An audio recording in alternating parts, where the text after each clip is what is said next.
Maximiliano Breido Bey, soy fiscal del equipo de delitos violentos contra las personas y un poco es la necesidad a pedido de Pensamiento Penal y del Ministerio Público Fiscal de la Nación, explicar cómo fue el proceso de reforma acá en la provincia de Neuquén, donde pasamos de un sistema mixto, es decir, inquisitivo en la etapa de investigación y acusatorio en la etapa de juicio, tal como lo tienen en Nación, a un sistema acusatorio, adversarial y netamente oral.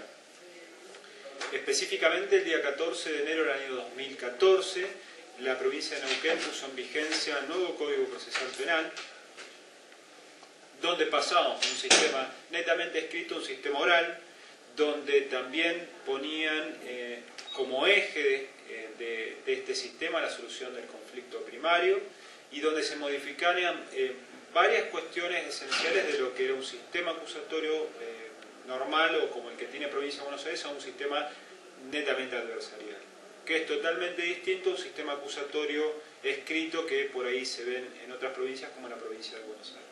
A eso le debemos sumar que la provincia de Neuquén fue la primera provincia en el país en asumir el desafío de hacer los juicios por jurado.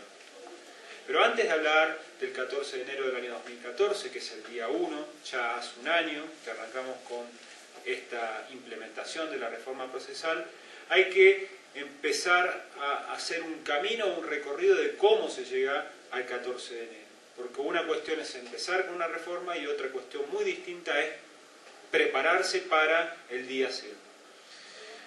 El primer desafío que teníamos desde el Ministerio Público Fiscal era, primero, lograr un rol de identidad. Nosotros estamos en un sistema, como les dije, mixto, donde el fiscal funcionaba con una estructura muy similar a la que tiene un juzgado de instrucción. Teníamos nuestros fiscales adjuntos, nuestros prosecretarios, nuestros oficiales, nuestros escribientes y una cantidad de empleados al igual que lo tenía un juzgado de instrucción, y con ese trabajo disfuncional de ser un apéndice del juzgado de instrucción en la medida de que obviamente sí hacíamos los requerimientos de instrucción, hacíamos los requerimientos de elevación a juicio y llevamos adelante los casos o los expedientes con autores ignorados.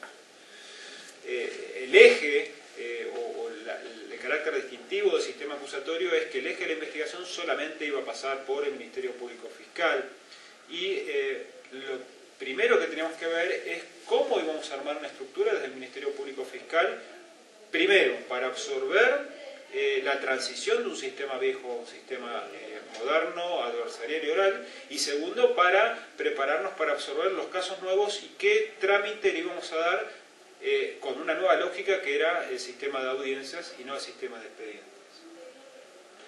Ese fue el primer desafío antes de la reforma y empezar a trabajar sobre la ley orgánica del Ministerio Público Fiscal. Lo que teníamos que ver primero es qué fiscalía o qué fiscal íbamos a querer de cara a este nuevo compromiso. La segunda cuestión es parar frente a la sociedad un fiscal o un fiscal distinto de este fiscal apéndice del juzgado de instrucción. Fue muy importante y un trabajo muy importante del área de comunicación y prensa del Ministerio Público Fiscal a través de las páginas web que se crearon o a partir de las cuentas que se abrieron de Twitter y Facebook, cómo fue cambiando el eje del juez de instrucción al fiscal y darle un escenario predominante al fiscal ante los medios y así llegar de una manera a la sociedad. Lo primero que tenemos que plantear es el fiscal es distinto que el juez. Ese fue el primer desafío antes de la reforma y fue todo una comunicación diseñada a efectos de distinguir el rol del Ministerio Público Fiscal o el nuevo rol del Ministerio Público Fiscal de cara a una reforma procesal. La segunda cuestión, más allá de ese nuevo protagonismo que íbamos a asumir en la tarea diaria, era asumir ese compromiso hacia la sociedad. La segunda cuestión importante era la de ver qué iba a pasar con los empleados que tenía el Ministerio Público Fiscal y ver qué iba a pasar con los empleados que tenía el Poder Judicial. Ustedes, como ahora, tienen gran cantidad de empleados en los juzgados de instrucción. En este nuevo sistema no se replica la estructura del juzgado de instrucción, sino que los jueces no tienen empleados. Están conformados en colegios de jueces que integran un montón de jueces y esos jueces son abastecidos por lo que se denomina una oficina judicial. La oficina judicial es una oficina administrativa que tiene por finalidad gestionar, en primer lugar, audiencias, gestionar los trámites de exhorto, gestionar todo lo que es el trámite administrativo de la gestión al servicio de la audiencia. Es así que la defensa y la fiscalía solicitan ante esta oficina la fijación de audiencias por distintas cuestiones que vamos a ver más adelante, y es esta oficina la que se va a encargar de fijar la agenda a este colegio de jueces. O sea, en la práctica, ¿cómo funciona esto? La fiscalía solicita una audiencia para formular cargos, la oficina judicial hace el agendamiento de esta audiencia, designa al juez de garantías que va a llevar a cabo esta audiencia, y el juez de garantías lo único que se le notifica que a una hora determinada, tal día, tiene una audiencia y llega a la sala de audiencia sin ninguna otra información que no sea esa. La información que se va a producir, sobre la cual el juez va a decidir, es la que se produce en la audiencia, es decir, lo que lleva la fiscalía y lo que lleva la defensa. En esa contradicción, en ese mini debate, depende de qué tipo de audiencia estemos hablando, va a surgir la información, y esa información es sobre la única información que puede resolver el juez. Con lo cual es el fin del expediente. El expediente tal como lo conocíamos en los juzgados de instrucción, que tiene un sumario policial, que está foliado, que está firmado, que tiene toda una ceremonia protocolar de lo que es la confección del expediente, a la cual estamos acostumbrados todos los empleados. Yo también fui empleado y forma parte de la formación que tenemos dentro de los juzgados de instrucción, desaparece, porque esto no lo tiene más el juez. Esto funciona con un nuevo diagrama, que es este legajo de investigaciones que tiene la Fiscalía. Es un legajo totalmente desformalizado, donde no aparece ya en los folios, es la información de relevancia que solamente ayuda a que la Fiscalía pueda preparar su caso. Es decir, no voy a tener cédula de citación, no voy a tener oficios, no voy a tener decretos, simplemente voy a tener las entrevistas, los informes técnicos y toda aquella información de relevancia que sirva para mi caso. Las entrevistas tampoco tienen una formalidad, no necesariamente tienen que ser escritas, pueden ser grabadas en sistema de audio y video. ¿Esto por qué? Porque nada de lo que está en el legajo es prueba. La evidencia que colecte la Fiscalía, por su parte, y la defensa también por su parte, porque la defensa hace su propia investigación, va a ser prueba en la medida de que esto vaya a un juicio y se produzca. Es decir, que las entrevistas que hagamos con los testigos, la misma autopsia, las ruedas de reconocimiento y todos los elementos que colectemos en la etapa de investigación, simplemente se evidencia. Va a ser prueba una vez que yo lleve al médico forense a un juicio y explique lo que hizo una autopsia. Va a ser prueba en la medida de que yo lleve al testigo de la víctima, diga o cuente lo que él vio, y diga además que sí existió una rueda de reconocimiento donde reconoció a tal o cual persona. Antes que eso, no es prueba. O sea, la prueba tiene ese rigor en medida de que es sometida en una audiencia oral, que esto es el juicio, al examen y contraexamen de las partes. Esta óptica de lo que es prueba y lo que no es prueba cambia diametralmente la tarea de investigación y la tarea y la lógica de lo que es expediente. ¿Por qué? Porque la documentación que yo tengo en el legajo no sirve para probar, sirve de respaldo como caso para la investigación. Aclarado esto, obviamente que va a cambiar la arquitectura de toda la dinámica, o cómo voy a pensar en la formación de las fiscalías. Estamos acostumbrados a trabajar, si bien existen algunas, en los sistemas mixtos, algunas fiscalías especializadas, como pueden ser la Fiscalía de los Menores, o alguna fiscalía especial que se haya creado, como la UFICES, o de delitos económicos y demás. Lo cierto es que replican la estructura del juzgado de instrucción en esta idea de colectar prueba en el expediente. Lo que deberíamos pensar son estructuras mucho más dinámicas que no funcionan con esto de acumular prueba y acumular prueba, sino de reunir evidencia de calidad que me sirvan como respaldo en una etapa de juicio. Por eso, las fiscalías empezaron a pensarse no ya como compartimentos estancos ni organizaciones estructurales, sino como unidades funcionales, donde lo que más importa es la cantidad de fiscales y no la cantidad de empleados. Sistemáticamente, a lo largo de toda la lucha del gremio de los empleados, que yo recuerdo cuando era empleado, sobre todo en Nación, las luchas estaban dadas por hacer el trabajo del otro. O sea, por el principio de delegación, el fiscal o el juez de instrucción delegaba en los empleados, en el secretario y así hacia abajo toda la actividad. Sabemos que el juez no tomaba las testimoniales, el juez no tomaba las indagatorias, el fiscal no tomaba las testimoniales, ni siquiera a veces hacía los requerimientos o ni siquiera a veces hacía las resoluciones, sino que los proyectos los hacían los empleados y el juez, si bien podía llegar a hacer algunas, simplemente leía, aprobaba o no aprobaba y refrendaba con su firma ese documento. Esto es una realidad que los que trabajamos dentro del Poder Judicial no podemos negar. Este principio de delegación en este sistema actual no existe más, porque es imposible que un empleado vaya a una audiencia a hacer lo que hace el fiscal. Es por eso que el principio de delegación de funciones desaparece por completo, en la medida de que el empleado no puede responder ni por el juez, ni por el fiscal, ni tampoco por el defensor. ¿Quién va a estar en una audiencia? Va a estar el juez, el fiscal, el defensor y el querellante si lo hubiere. Es por eso de que a mayor concentración en audiencia de decisiones, baja la cantidad de trámite que digamos administrativo. Básicamente en este nuevo sistema contamos con 2 audiencias. La primera de ellas es la formulación de cargos, que para que ustedes tomen una dimensión de qué se trata, vendría a ser una especie de indagatoria con procesamiento y con discusión de medida de coerción, en el caso de la preventiva si correspondiere, o alguna medida alternativa a la prisión preventiva como medidas cautelares de provisión de acercamiento, de exclusión del hogar, cargos de presentación y un abanico de medidas alternativas a la prisión preventiva que van desde la preventiva hasta la domiciliaria, pasando por simplemente un cargo de presentación que nos da el nuevo ordenamiento. Todo eso se concentra en una sola audiencia que por lo general no dura más de 30 minutos. Es decir, que en 24 horas, en el caso de una persona detenida, hacemos por obligación legal el control de la detención y la formulación de cargo en una audiencia de 30 minutos, lo cual antes demandaba al menos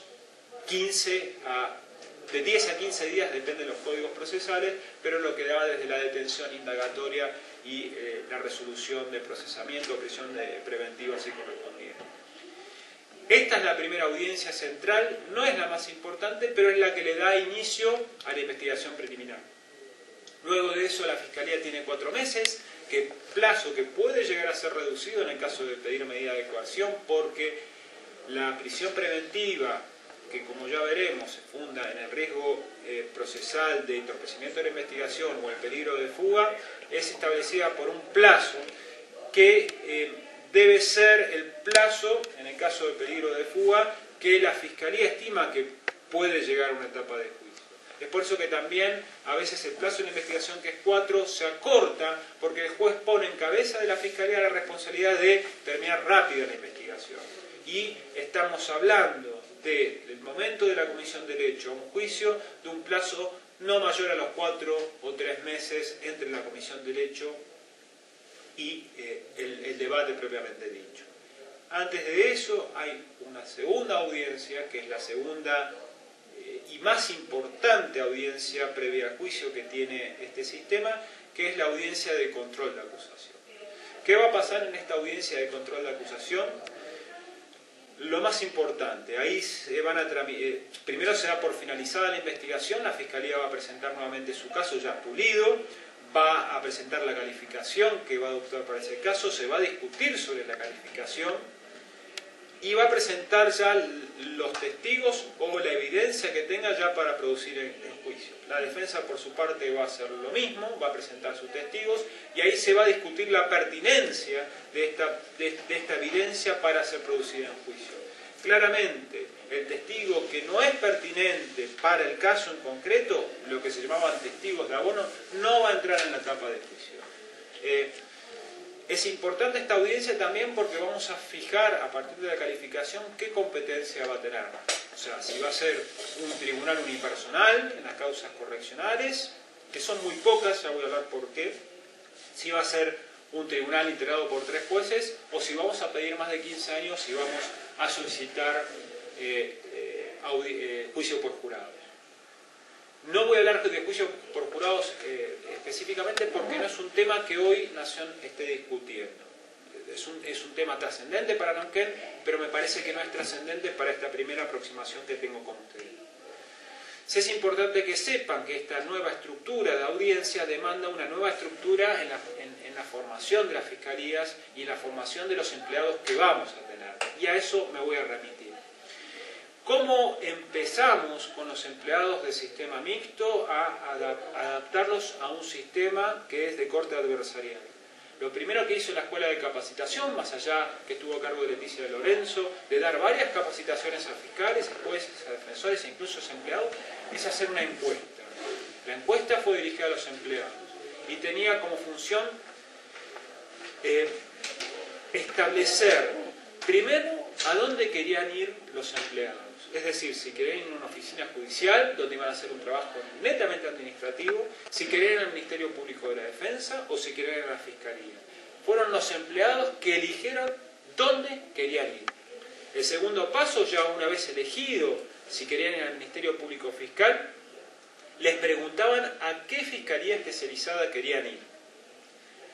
Es así que cuando los fiscales también se nos dividió por fiscalías especializadas, pasamos de ser fiscales generales de delitos a ser fiscales especiales en algunos delitos, a lo cual yo me voy a referir, se nos dio un listado de empleados que querían venir a esa fiscalía especializada y sobre ese listado los fiscales elegimos los empleados que íbamos a querer. Pero no elegimos cualquier empleado como suele suceder, que venía acá, vos querés venir, me gusta más, o hay un... No, empleados que ya habían concursado, que ya habían ingresado, que ya tenían su escalafón y habían decidido dónde habían que ir. Sobre esa lista nosotros recién podíamos elegir. Con lo cual, el empleado que iba a trabajar a la especializada quería ir a trabajar a esa fiscalía especializada. Y eso le da un plus en el ánimo de trabajar totalmente distinto que al empleado que va forzado o trasladado a una defensoría o una oficina judicial o dentro de una fiscalía que no quiere estar. La persona o el empleado que iba a esa fiscalía era porque quería estar en esa fiscalía y esto le da un condimento totalmente distinto al endamiaje o al engranaje que tiene que hacer entre el fiscal y el equipo de colaboradores que trabaja con él. Hablé de fiscalías especializadas. ¿Cómo funciona el sistema actual? Y de esto nos tuvimos también que encargar previo a la implementación, es decir, previo al día de cero que fue el 14 de enero del 2015. En primer lugar, lo que había que diagramar, esto es como un equipo de fútbol, ¿no? Cuando uno arma un equipo de fútbol, generalmente los que saben dicen que uno arma desde la defensa hacia adelante. Y esto es lo mismo, en la Fiscalía lo primero que armamos es la mesa de entradas, o lo que se conoce como mesa de entradas, que en realidad tiene el nombre de Oficina de Administración o Gestión de Casos. Es en esa oficina que está a cargo de un fiscal jefe y un fiscal del caso. Les aclaro, fiscal jefe es denominado aquel fiscal que antes era fiscal de cámara y fiscal del caso es aquel que era fiscal de instrucción. Se rompió con esa división de tareas de Fiscalía de Instrucción y Fiscalía de Cámara. Acá lo que hay es un fiscal del caso, y el fiscal del caso es fiscal, como lo indica la palabra, de ese caso, desde que inicia en el lugar de los hechos hasta que finaliza el último recurso extraordinario. Es decir, que el fiscal que toma el caso al inicio es el mismo fiscal que hace la audiencia de formulación de cargos, es el mismo fiscal que hace la audiencia de control de acusación, es el mismo fiscal que hace el juicio y es el mismo fiscal que interviene en todos los recursos de impugnación, que son las apelaciones, hasta llegar hasta nuestro Tribunal Superior. Es decir, que el fiscal va a estar encargado de ese caso, valga la redundancia y la repetición, todo el tiempo. Esto elimina una vieja práctica que tenemos en los sistemas mixtos que tiene que ver con echarle la culpa de atrás o echarle la culpa de adelante. Ustedes habrán visto que generalmente cuando van los expedientes en la lógica del mixto, en la etapa de juicio, el fiscal que se hace cargo es un fiscal distinto, es el fiscal del tribunal oral o el fiscal de juicio. Y este fiscal, muchas veces ustedes habrán visto de que retira la acusación o pide la absolución y generalmente suele echar la culpa de este déficit en la instrucción o en la investigación al fiscal de primera instancia.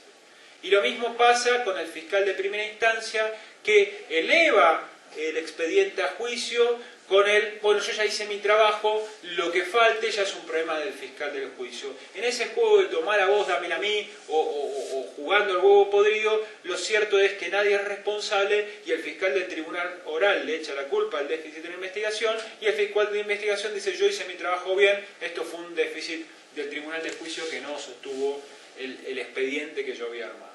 Esto en la lógica del fiscal del caso desaparece porque el fiscal del caso no tiene a quién echarle la culpa. Si fue deficitaria la investigación es culpa de él y solamente de él.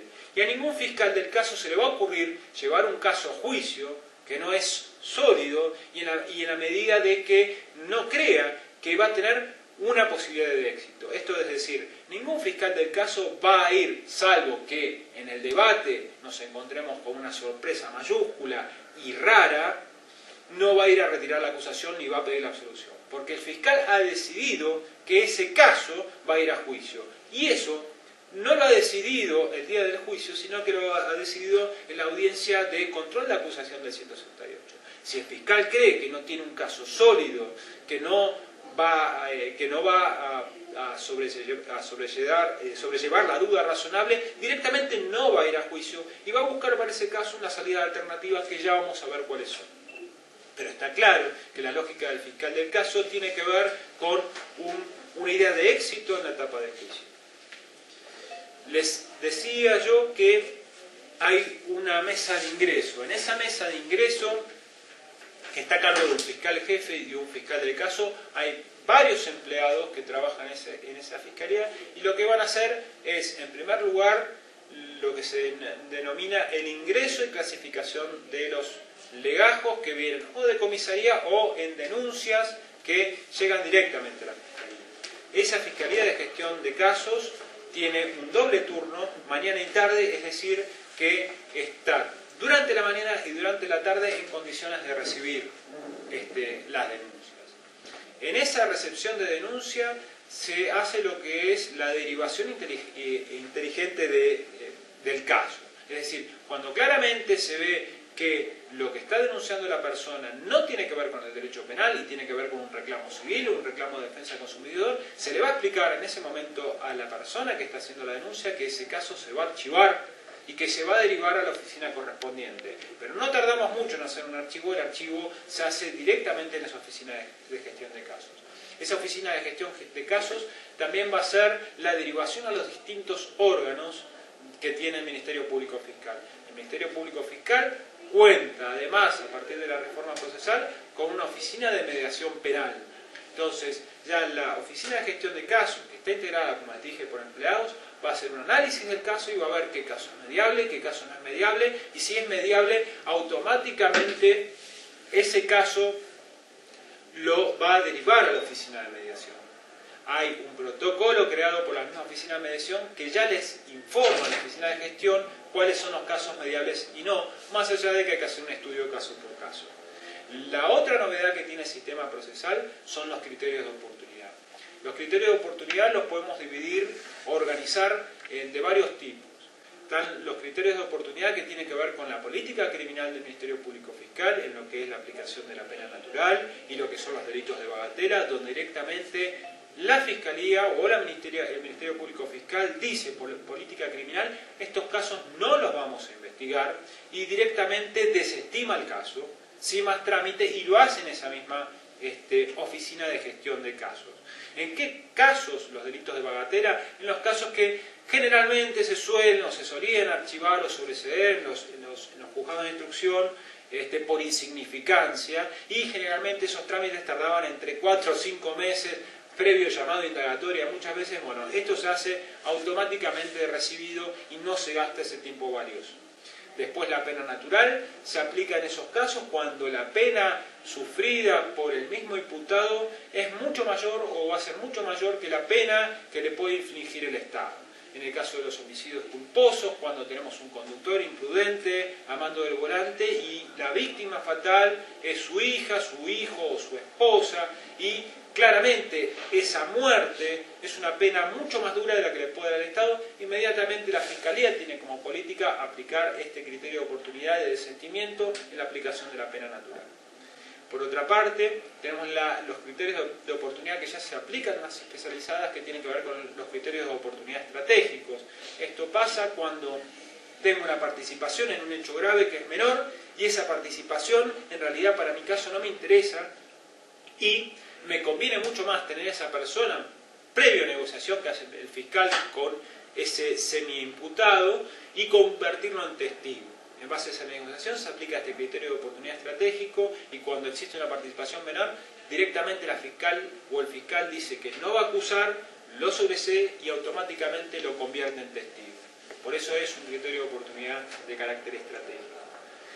Salvo este criterio de oportunidad, el resto de los criterios de oportunidad que tienen que ver con política de desistimiento se aplican en esa Fiscalía de Admisión de Casos. Esto es muy importante porque si falla esa Fiscalía de Admisión de Casos, que es el que maneja el flujo de ingreso de los casos que van a ir al resto de las especializadas, el sistema colapsa. O sea, lo que se trata de tener es una oficina inteligente que me permite zarandear cuáles son los casos que yo voy a tener para investigar o para construir un caso sólido y cuáles son aquellos que o bien le puedo aplicar una salida alternativa a la solución de los conflictos, o bien nunca voy a tener elementos de evidencia, en el caso de las amenazas anónimas, que de ninguna manera puedo investigar y por más que genere o policías comisionados y un montón de cosas que solemos hacer en lo que es la lógica del trámite del expediente, lo cierto es que nunca voy a recabar esa información, automáticamente esos casos se archivan y esa zaranda o esa filtro que se tiene en el ingreso es el que me va a permitir manejar un flujo de casos que pueda controlar y que pueda trabajar correctamente. Lo que no implica que en los casos de autores ignorados, cuando se van repitiendo un patrón determinado de robos en una zona o de determinada característica, se junten todos esos casos de autores ignorados y se manda una fiscalía, que ya la voy a explicar, que es de investigación estratégica, y se haga junto con la policía una investigación más profunda para determinar, en base a un patrón determinado, cómo podemos hacer una investigación seria como para determinar tal banda o tal sector de arrebatos o tal sector y demás y consecuente con eso hacer una investigación unificada, ya no con la idea de compartimento estanco de juzgado de instrucción según la denuncia, sino con la lógica de investigación inteligente concentrada en una sola persona. Una vez que pase ese filtro, esa zaranda de lo que es la oficina de gestión de casos, recién ahí van a ir a las fiscalías especializadas. ¿Cómo funcionan las fiscalías especializadas? No funcionan por delito. No está la fiscalía de homicidios o la fiscalía de robos o la fiscalía de hurtos o la fiscalía de violaciones. Las fiscalías especializadas son por aproximación a los bienes jurídicos protegidos. Es así que contamos con la Fiscalía de Delitos Violentos contra las Personas, donde yo me desempeño, que estoy a cargo de un fiscal jefe y somos en total 3 fiscales, que sí nos vamos dividiendo las tareas por una lógica de turno, pero siguiendo siempre la lógica del caso, y esa fiscalía tiene a cargo desde los homicidios, en todas sus características, salvo algunas excepciones que las vamos a ver, y los robos calificados. Es decir, todos los delitos donde implica una violencia mayor de la común hacia las personas van a ir a esa fiscalía, que es una fiscalía muy sensible porque suceden los hechos más relevantes o que más conmocionan a la sociedad, por un lado, y por otro lado porque son los casos que llegan a juicio por jurados. La Fiscalía de Delitos Violentos es la fiscalía, junto con las de sexuales, que me voy a encargar ahora, que tienen este tipo de delitos que las penas son mayores a los 15 años de prisión y cuando tenemos este tipo de casos solemos terminar en juicio por jurado. La otra fiscalía son la fiscalía de patrimoniales, que tienen a su cargo todos los delitos patrimoniales, estafas, hurtos, usurpación, todo lo que tenga que ver con delitos contra la propiedad, excepto los robos calificados, que como ya les dije, le corresponden a la de delito violento. Otra de las fiscalías es la fiscalía de delitos sexuales y género. El doctor José Querés, que es el fiscal general, a partir de la vigencia del Código Procesal, también intentó fijar políticas criminales que tengan que ver con adoptar distinta atención o distintos mecanismos de investigación para esta nueva modalidad. En realidad no es una nueva modalidad, sino un nuevo enfoque de delitos de violencia de género. Y violencia de género, sexuales e intrafamiliar funcionan en una sola fiscalía especializada que tienen todos los delitos sexuales y todos los delitos de violencia de género, donde también van los homicidios con esas características, y se le suma a esa fiscalía especializada todos los que son intrafamiliares, interactuando en sede penal y también en sede de familia. Lo que se trata de hacer es un abordaje interdisciplinario desde esa fiscalía, porque la violencia de género o intrafamiliar no solamente penal, sino que abarca otros fueros, como es bien sabido. La otra fiscalía es la Fiscalía de Investigación Genérica, donde en esa fiscalía van todos los otros delitos que no han tenido una salida alternativa y que no están en el resto de las especializadas. No es una fiscalía residual, pero vendría a ser como la fiscalía donde van los delitos de menor cuantía. Son todos aquellos delitos que no se aplica un criterio de oportunidad, ni tampoco se aplica una mediación, y van a parar a esa fiscalía. La otra fiscalía es la de menores, que sí tiene un régimen especial, que ya tenía un sistema de adversarial acusatorio, y sí funciona desde antes incluso de la reforma con un sistema adversarial que tiene una lógica hoy similar a la que tiene el Código Procesal en general. Ahora ustedes se preguntarán qué hacen los empleados en cada una de las fiscalías especializadas. Los empleados lo que hacen es abastecer al fiscal en la información. Es importante, y esto es lo que yo les expliqué a los empleados de mi fiscalía. Yo pasé de tener 10 empleados de la fiscalía a tener solamente 3 empleados de la fiscalía, y no me hacen falta más. Cada empleado tiene una función específica y tiene que ver con lo que les quiero explicar ahora y donde me voy a detener un poco más. Cuando yo empecé esta charla, empecé hablando de la lógica de lo que es este expediente, y cada empleado le era asignado, ya sea por número, por letra o por las distintas formas que tengan los juzgados, las fiscalías, de dividir los casos. En algunas fiscalías lo hacían por delito, estaba siempre el empleado que llevaba las estafas o el empleado que llevaba los delitos sexuales. Son divisiones que van adoptando cada fiscalía como compartimento estanco de cómo cada uno de los empleados va a llevar este expediente. Entonces había una serie de trámites que había que hacer, como el decreto de abocamiento o iniciación, el decreto de agréguese, refolíese, y un montón de decretos que eran más con el trámite o la lógica del trámite que con lo que era la verdadera investigación de lo que es la instrucción, que recuerden que la única función que tiene la instrucción, más allá de ver si el caso es para un sobrecimiento, una falta de mérito, es preparar los casos para ir a juicio. Lo que se hace en el juzgado de instrucción es depurar lo que tengo prueba y lo que no, y lo que tengo prueba voy a juicio. Esa es la finalidad del juzgado de instrucción. Y esa finalidad se ha desdibujado el sistema escritural y parece más un rito del trámite de lo que tengo que cumplir, más que la finalidad última, que es depurar, ya sea por una inocencia o por duda en un sobreseimiento, una falta de mérito, o un procesamiento y elevar ese expediente a juicio, que la lógica que ha implementado de cumplir con cierto trámite. Es decir, hay un decreto inicial, se acumulan testigos, testimoniales,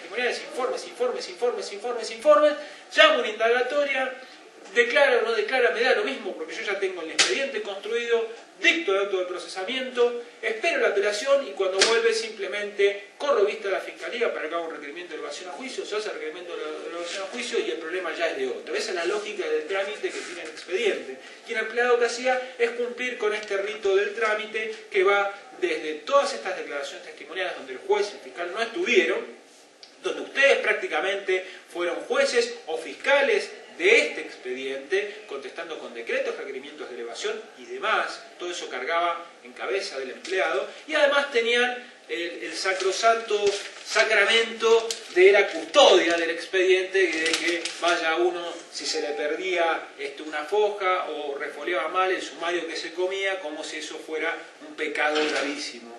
¿Qué tenía que ver, ¿no? Obviamente con la lógica escritural de que lo más importante es el expediente, es el trámite y no es el caso, no es el imputado y no es la víctima. Bueno, eso en el sistema actual es inaudito, el expediente no tiene importancia, les vuelvo a repetir, lo que existe acá es un legajo y lo que más importa en este sistema es la víctima, el testigo y si es defensor, importará el imputado. ¿Por qué digo esto? Yo les empecé diciendo de que nada es prueba hasta que llega a juicio. La primera reunión que yo tuve con mis empleados, que sí tienen asignado los casos que yo litigo, pero sí tienen asignado distintas responsabilidades durante el trámite de este legajo. Toman las entrevistas conmigo, muchas veces las toman ellos, siempre tengo que estar yo, porque si yo no tengo la información no sé qué decir en la audiencia, y esto es muy importante, porque la exposición de las partes en la audiencia hace de que nadie quiera pasar papelones. Es decir, si yo no manejo información de calidad, difícilmente puedo ir a una audiencia a defender mi caso, y difícilmente puede agarrarlo, y lo más probable es que haga un papelón. Es por eso que los empleados, como los reuní la primera vez, no tengan esta lógica del expediente. Lo primero que yo les dije a los empleados es, ¿se acuerdan cómo cuidaban ustedes el expediente, que lo foliaban, que le ponían los sellos, que buscaban la firma del subrogante, que buscaban la firma transitoria, que buscaban al secretario, que buscaban eso no es ya importante, sino que lo importante es que cuiden al testigo, que cuiden a la víctima, como si fuera el expediente. ¿Por qué? Porque es el testigo, la prueba viviente, que va a ir a juicio. Por lo tanto, hay que estar atrás de los testigos, hay que llamarlos, hay que preguntarles si necesitan algo, hay que preguntarles si no les pasó nada, hay que preguntarles cómo están antes del juicio, hay que citarlos antes del juicio, hay que escucharlos nuevamente, calmarles las ansiedades. Ese es un trabajo que hacen los empleados. Y los empleados también investigan. El empleado que está en delitos violentos contra las personas es un empleado que le gusta meterse en el barro, es un empleado que le gusta ir al lugar del hecho porque ellos quieren, no porque el fiscal los obligue, ellos mismos me piden al lugar del hecho porque ellos han elegido estar en esa fiscalía especializada y ellos querían estar ahí porque les gusta estar ahí, más que nada les gusta la acción. Así que muchas veces a los lugares del hecho nos acompañan los empleados, toman las entrevistas en el lugar del hecho junto con la policía, recaban información, personalmente van al gabinete de criminalística y colectan todas las fotografías y arman de alguna manera el caso para que el fiscal pueda tener todos los elementos a la hora del juicio. Es decir, hay otro empleado que tengo que también el día previo a la audiencia está encargado simplemente de organizar el juicio. Organizar el juicio implica llamar por teléfono a todos los testigos, asegurarse que estén a la hora que están citados, porque que vayan los testigos de la Fiscalía ya no es una responsabilidad ni del Tribunal Oral, ni es una responsabilidad del juez, es una responsabilidad del fiscal. El fiscal tiene sus testigos y la defensa tiene los suyos. Si el defensor no lleva sus testigos, los pierde, y si los pierde, pierde prueba. Y si el fiscal pierde ese testigo y no va al juicio, o se muere, o cualquier cosa, bueno, pues bien, el fiscal perdió el testigo principal y perdió su caso, y esto implica una absolución. Entonces, es muy importante cuidar ese testigo. Lo que hace el empleado antes del juicio es citar a esos testigos, los entrevista junto conmigo, con el fiscal, les decimos que va a pasar la audiencia, no les decimos lo que tienen que decir, simplemente les decimos que le van a preguntar, qué le van a preguntar y si recuerdan lo que pasó en el hecho como para refrescar memoria. También el empleado se va a encargar muchas veces de armar los PowerPoint, las presentaciones, va a hablar con el médico forense si tiene su pendrive, cómo quiere presentar la autopsia o cómo quiere presentar su pericia, va a armar lo que se llama el know-how o el escenario como para que el fiscal el día del juicio vaya con la asistencia de ese empleado y tenga todo armado como para que no quede ninguna duda y que salga ese juicio impecable. Es decir, claramente en el sistema a este juicio, y esto que quiero que quede claro, no vamos a improvisar. Al juicio sabemos lo que vamos a hacer y no puede fallar nada. Entonces, el empleado trabaja como investigador, como preparador de audiencia, toma entrevista en el lugar del hecho, toma entrevista en la fiscalía, prepara la acusación con el fiscal y es importantísimo la interacción permanente con el fiscal y con los restos de los auxiliares de la justicia, porque la información es oral y la información es poder en lo que es este sistema. La falta de información es suficiente como para que un caso fracase. Y el flujo de manejo de la información pasa del empleado al fiscal y del fiscal al empleado y así a todos los auxiliares del sistema. Policía, cuerpo médico forense, policías especializadas y demás. Este nuevo rol del empleado es muchísimo más dinámico del rol que tenía asignado a la custodia del expediente y por lo menos los empleados que están en la Fiscalía de Delitos Violentos están contentos de hacer este trabajo.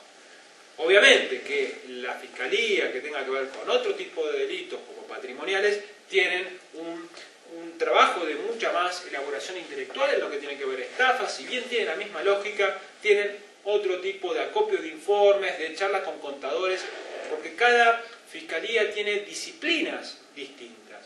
Igual que los que abordan la problemática de género, igual los que abordan la problemática de menores, cada fiscalía o cada equipo fiscal tiene realidades distintas a la hora de trabajar, a la hora de abordar los conflictos y evidentemente va a cambiar también la característica del trabajo que va a hacer cada uno de los empleados. Básicamente esto es un primer pantallazo de lo que quiero que ustedes tengan en cuenta a la hora de implementar este sistema nuevo, novedoso, totalmente distinto a lo que venían haciendo y que les va a cambiar no solamente la manera de ver el proceso, sino la manera de trabajar, la manera de vincularse con el fiscal o el defensor o con quien sea que ustedes trabajen, y le va a generar lo más importante que tiene este sistema, más allá de la oralidad y la transparencia que da la exposición en sistemas de audiencias que son orales, que además son públicas, donde acceden los medios de prensa, donde acceden las víctimas, donde accede el público en general, y se termina con este hermetismo que tenía el expediente, sino que lo más importante es que van a dejar de ver un frío expediente foliado y van a empezar a ver las personas y el conflicto que está atrás de las personas.